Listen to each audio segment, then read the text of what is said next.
Imagine being with someone who you're not even sure has the same plans that you have for your relationship just because you are too scared to actually ask questions, very important questions about what exactly you guys are doing, where it's headed, and then if there's a future to it at all.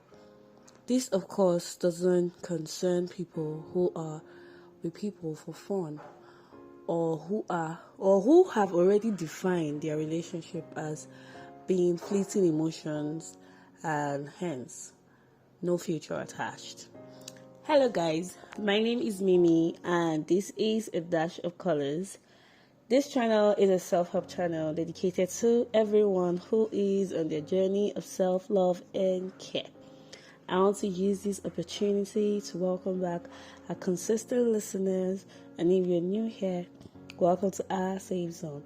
And I'm happy to have you listening. Do not forget to subscribe so you can get our daily episodes right at your notification window whenever we upload them. Today we're talking about why you should define your relationships. I used to be of the school of thought that you should allow things flow and allow things happen at its own time. And in as much as this might apply to every other aspect of life, I strongly disagree that it is the same when you are with someone, especially when you are with the person for your own intended purpose. People go into romantic relationships for different reasons. Some are for fleeting emotions, to just have sex now and then that's all. Some look at it as an opportunity to get to know themselves better and to understand their compatibility. And to some others, it is a more serious thing that even before they get into a particular relationship, they've already decided that this relationship is heading towards this particular way. But we also have people who feel that it is absolutely not necessary to define their relationship or to know what exactly they are doing. Today, I am arguing strongly that you should define your relationships, and I'm going to be using personal experiences and, of course, any other experience that I can to actually explain my reasons. And if you still feel otherwise, that's okay. But this is why I think you should define your relationship. I used to date someone that I was constantly afraid of losing because I felt like my relationship with him was one-sided, and I felt like I was the one who did more for us. I felt like I called more, I texted more, I was more invested in his growth, his finance, what he was doing himself, and the rest. But at the other end, he felt like he really did not see it that way. He was more of assessing me or trying to know me on a surface level. It wasn't deep for him, and it was deep for me. But I felt like it was something that I would probably understand along the way, or something that he would come in terms with along the way. But it never actually happened because he never actually took us seriously.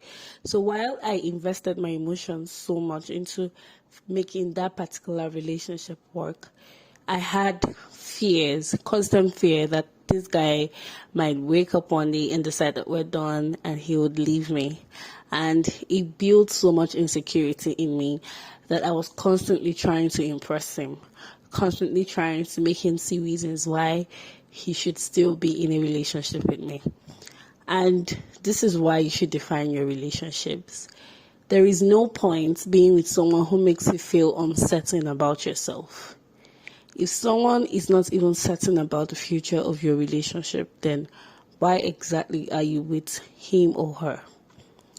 First, you need to know if your relationship is just platonic.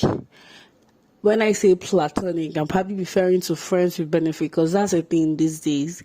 And then there are people who just want to be friends with you and then still enjoy the benefits of relationships like sex, kissing, cuddling, Netflix and chill, and the rest.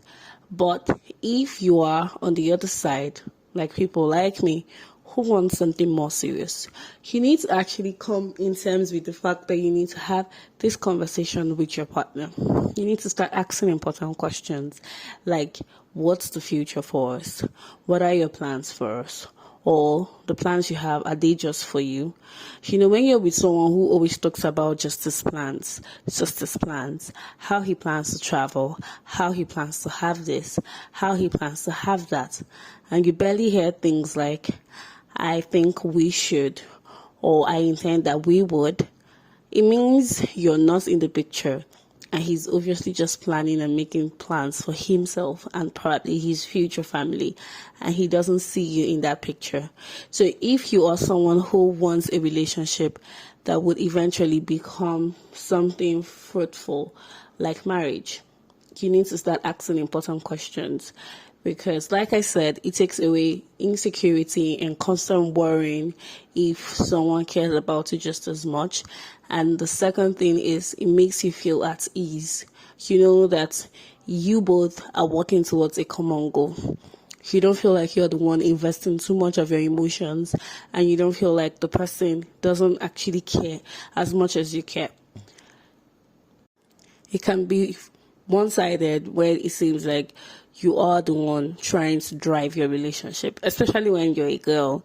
Sorry, I have to say that because I've been traumatized emotionally because of this. And when you're investing so much and it seems like the guy you're with is not getting the picture or doesn't really understand that you're doing this because you care about him and you want to have a thing with him, and he still sees it as fleeting emotions, to just kiss, hug, probably go out a few times, and that's all. Really, it can be very, very depressing. I think it should be very depressing for the guys too. I won't say that because I have never been a man in my life, but I feel generally that nobody wants an emotionally draining relationship. So you need to actually start asking important questions, especially if you're unsure. And please put a time frame. I don't believe that someone telling you, okay, we will be married is enough security or enough reason to have a common plan that you're working towards. If there's no time frame, even in general goal setting, you need to attach a time frame. What is the time frame we're looking at? When do you want to be settled? When do you want to be married to me? Is this a 2-year thing? Is it a 3-year thing? Is it a 5-year thing? What exactly is the time frame? I personally would prefer to hear a time frame because I need to know what we're planning towards and what we're working towards, and to know what exactly are the terms for this future arrangement. Okay, some people do not want to be married until they have a particular kind of job. So does that mean in 2 years you're expected to have that kind of job? And what happens if you do not have that kind of job at the end of 2 years? So these are the kind of questions that you should actually be talking in your relationship. Everything shouldn't be about emotions. Sorry, when I say emotions, I mean the makeouts, the sex, and the things like that. There are still important questions that you should ask, especially when you feel unsure or you're doubting your relationship or the status of your relationship. It's very important that you have these kinds of conversations. And guys, please ask your woman questions. You guys conflict this a lot, and I feel like you don't talk enough. Have conversations with your woman. The only reason why a girl you're with wakes up one day and decides to move in with another man is because she doesn't understand your actions or your intentions towards her. So you need to define that. You need to make her understand that this is what it is for you and this is what exactly your plans are. Okay, so if you haven't subscribed to our Telegram community, kindly click the link in the description of this episode and join our community. We share exciting tips to keep you going and to keep you on your toes. So I hope you enjoyed today's episode. Don't forget to subscribe to this podcast and to subscribe to the Telegram community as well. Thank you for listening. My name is Mimi and this is A Dash of Colors.